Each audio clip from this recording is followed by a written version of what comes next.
Sen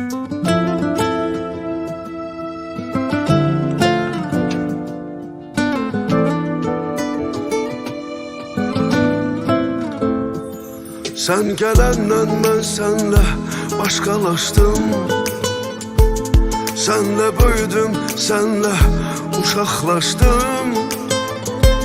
Senin sevgini yaşayandan sonra mənə yad olan sevgilərə uzaqlaşdım. Senle ayaqdayam, hərdən olsam da yorğun. Sen varsansa mən görünmərəm solğun. Oğlum, hayatımda yaşadığım en ülvi duyğum. Oğlum, varlığınla sevinçten gözlerim dolğun.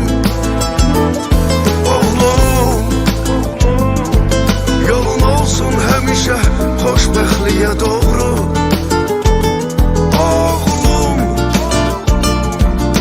Seninle hiç neden yok korkum.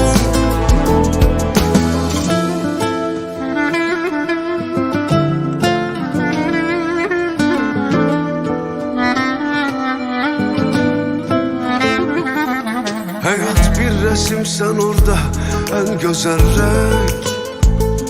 Hayat verdin bize, nur saç ömrümüze. Senle ayaktayam, hərdən olsam da yorğun. Sen varsansa mən görünmərəm solğun. Oğlum, hayatımda yaşadığım en ülvi duyğum. Oğlum, varlığınla sevinçten gözlerim dolğun.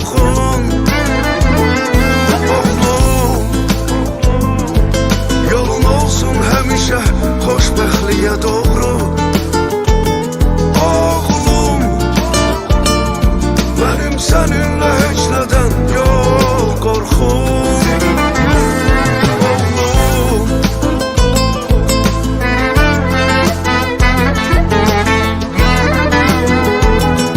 oğlum,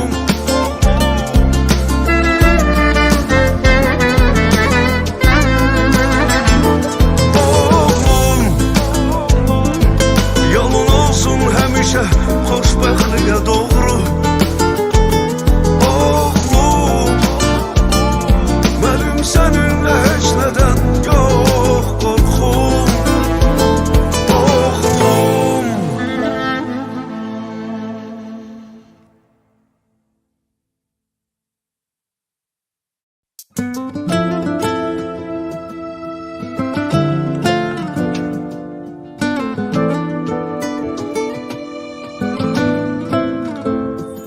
Sen gelenden ben senle başkalaştım. Senle büyüdüm, senle uşaqlaştım. Senin sevgini yaşayandan sonra mənə yad olan sevgilərə uzaqlaştım.